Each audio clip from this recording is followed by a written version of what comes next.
Praise the lord. ప్రతిరోజు పరిశుద్ధాత్మతో కలిసి నడవండి అనే కార్యక్రమం ద్వారా మీ అందరికీ కూడా ప్రభువైన యేసుక్రీస్తు నామం పేరిట మా ప్రేమపూర్వకమైన వందనములు శుభములు తెలియపరుస్తుంటున్నాను. అందరూ కూడా బాగున్నారా? ఈ నూతనమైన ఆశీర్వాదకరమైనటువంటి చక్కటి ఉదయాన దీవెనకరమైన ఆదరణతో కూడినటువంటి ప్రభు యొక్క రేమా వాక్కు మీ జీవితంలోకి విడుదల కాబోతున్నది. మీ జీవితంలో అనేక విషయాల గురించి ఎంతగానో విచారిస్తున్నారు. కొంతమంది రోజంతా విచారిస్తూ ఉంటారు. నా పిల్లల భవిష్యత్తు ఏంటో అని, నా పిల్లలకి ఇంకా వివాహములు కావట్లేదు, నా కుమారుడు ఎప్పుడు మారుతాడు, త్రాగుతున్నాడు, వ్యర్థమైన స్నేహాలు చేస్తూ రోజంతా తిరుగుతున్నాడు, నా మాట వినట్లేదని రోజంతా కూడా విచారిస్తూ ఉంటారు. ఎప్పుడు కూడా విచారం హృదయం అంతా భారముగా బరువుతో ఉంటుందా? ప్రభు చెప్తున్నాడు, మీ విచారములన్నిటి నేను కొట్టివేసి మీకు ఆనందమును సంతోషమును ఇవ్వబోతున్నాను. హల్లెలూయా. ఇంకా కొంతమంది మాకు ఇంకా వివాహములు కావట్లేదు, ఉద్యోగం రావట్లేదు, గర్భఫలం రావట్లేదు, ఎప్పుడు చూసినా మీ సమస్యల గురించి శరీర సంబంధమైనటువంటి విచారముల చేత కొట్లుమిట్టాడుతున్నారా? యేసుక్రీస్తు ప్రభువారు విత్తు అనే ఉపమానంలో చెప్తుంటాడు. లూకాసు వార్తలో ఈ విధంగా వ్రాయబడింది ఏమిటి అంటే, మీ జీవన సంబంధమైనటువంటి విచారములతో మీరు ఉన్నట్లయితే మీరు బహుగా ఫలించలేరు. ఆ విచారములు ముండ్ల పొదలతో పోల్చబడ్డాయి. ఈ యొక్క ముండ్ల పొదల వలె అవి అల్లుకుపోతూ ఉంటాయి. ముండ్ల తీగ వలె అల్లుకుపోయి విచారములన్నీ, ఆలోచనలన్నీ నీ గురించి ఆలోచిస్తుంటావు, నీ తల్లిదండ్రుల గురించి ఆలోచిస్తుంటావు, నువ్వు నీ పుట్టినింటి వాళ్ళ గురించి, నీతో అందరి గురించి ఆలోచన, విచారం ఎప్పుడు చూసినా ఆలోచనలు. అవన్నీ ముండ్ల తీగల వలె నీ హృదయంలో అల్లుకుపోయి నీవు ప్రార్థన చేయకుండా, దేవునితో దగ్గర సంబంధాన్ని కలిగి ఉండకుండా, ఆత్మీయంగా నువ్వు ఫలించకుండా, నీలో దేవుని వాక్యము నూరంతలుగా ఫలింపులోనికి రాకోకుండా ఈ మనోవిచారములటువంటి ముండ్ల పొదలు, జీవన సంబంధమైన విచారములని ముండ్ల తుప్పలన్నీ కూడా నీలో ఉన్నటువంటి ఆ దేవుని వాక్యాన్ని, ఆత్మీయతను, అభిషేకాన్ని, ఆ మంటను చల్లారుస్తూ ఉంటాయి. విచారిస్తున్నావు కాబట్టి ఆత్మీయతలో సన్నగిల్లిపోతున్నావు. వీటన్నిటి గురించి విచారిస్తూ మోకరించి ప్రార్థన చేసిన ఏం ప్రార్థన వస్తుంది? ప్రార్థన రాదు. దేవుని యొక్క సాన్నిధ్యాన్ని, సహవాసాన్ని, ఆయన ప్రసన్నతను, ఆయన మహిమను అనుభవించలేవు. ఆయన సన్నిధిలో సంతోషించి ఆనందించలేవు. విచారములు తీసివేయండి. బైబిల్ మిషన్ వ్యవస్థాపకులు దేవదాసయ్య గారు చెప్పినటువంటి మాట, మనోవిచారము కూడదు మనకు, మహిమ తలంపులే కావలేను. అంటే మనోవిచారము కూడదు మనకు, మనోవిచారం వద్దు మనకు, మహిమ తలంపులు కావాలి.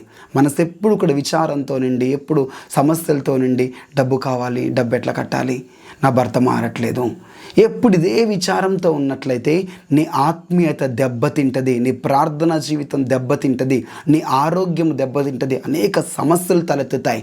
అందుకనే దేవుడు చెప్తున్నాడు, నీ విచారము నేను కొట్టివేయబోతున్నాను, నీకు ఆనందమునిస్తాను, నీకు సంతోషంనిస్తాను. ఇక దేని గురించి విచారించకండి.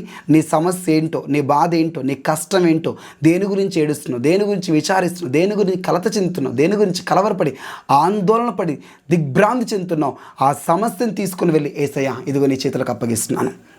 ఆయన చేతులకు అప్పగించి నువ్వు ఆయనలో ఫలించు, నువ్వు ఆయనలో ఎదుగు, ఆయన సన్నిధిలో ఆనందిస్తూ, గంతులు వేస్తూ, ఆరాధిస్తూ మహింపరచు.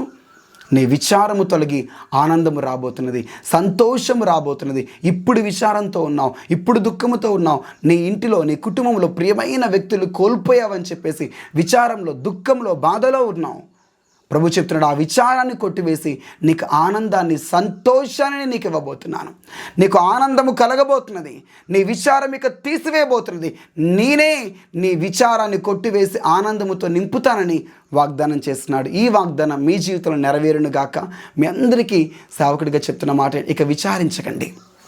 ఆత్మీయ బిడ్డలు, దేవుని బిడ్డలైనటువంటి మీరు విచారాలతో నిండి ఉండొద్దు, విచారించకూడదు, సంతోషించాలి, ఆనందించాలి. సమస్యలన్నింటినీ కూడా ప్రభు భుజాల మీద మోపి మీరు ఆనందించి సంతోషించండి. విచారమంతా తీసివేసి ఆనందంగా మీరు ప్రార్థించండి, స్తుతించండి, ఆరాధించండి. కళ్ళు మూసుకొని ప్రార్థన చేద్దామా?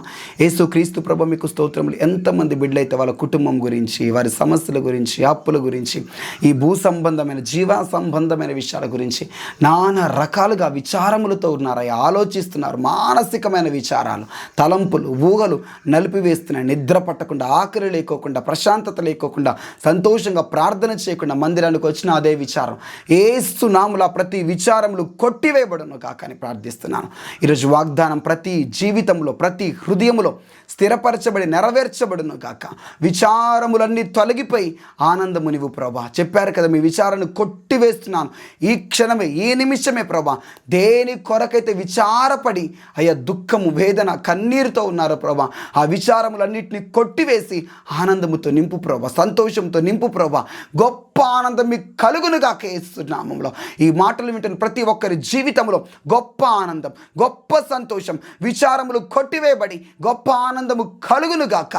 కృప చూపి దీవించి ఆశీర్వదించి విచారములన్నీ తీసివేసి ఆనందంతో నింపి బ్లెస్ చేయమని ఈ దినమంతా కాపాడండి. మంచి వాతావరణం ఇవ్వండి. ఈ సంవత్సరం మంచి వ్యవసాయాలు ప్రారంభిస్తున్న వారు మంచి పంట పొందుకోవాలి. నీ బిడ్డలు, నీ విశ్వాసులు ప్రార్థనతో, విశ్వాసంతో, భక్తితో, అయ్యా దశమ భాగములతో, సమర్పణ, ప్రతిష్టతో ప్రభా ఎంతమందితో ప్రారంభిస్తున్నారు ఆ వ్యవసాయంలో ఫలింపు చూడాలి, మంచి పంటలు పండాలి, నీ బిడ్డలు దీవింపబడాలి, గొప్ప కార్యములు చేయమని. ఎవరైతే ప్రారంభిస్తున్నారో ప్రభా వారి జీవితంలో కూడా కృప చూపి సహాయం చేయమని. యేసు నామములో మంచి స్కూళ్ళల్లో సీట్ల కొరకు, కాలేజీలో సీట్ల కొరకు ఎదురు చూస్తున్న వారికి యేసు నామములో జయము కలుగును కాక, విజయము కలుగును కాక. నీ బిడ్డలు ఉన్నతమైన స్థితిలో ఉండాలి, ఉన్నతమైన కాలేజీ, ఉన్నతమైనటువంటి దాంట్లో చదవాలి ప్రభా. కృప చూపి బ్లెస్ చేసి సహాయం చేయమని యేసు క్రీస్తు నామంలో ఈరోజు తునిలో జరగబోతున్నటువంటి మీటింగ్ కూడా బహుబలంగా జరిగించండి. యేసు నామంలో ఆ తునికి అనేక మంది నడిపించి కృప చూపమని యేసు నామములో అడుగుచున్నాను తండ్రి, ఆమేన్.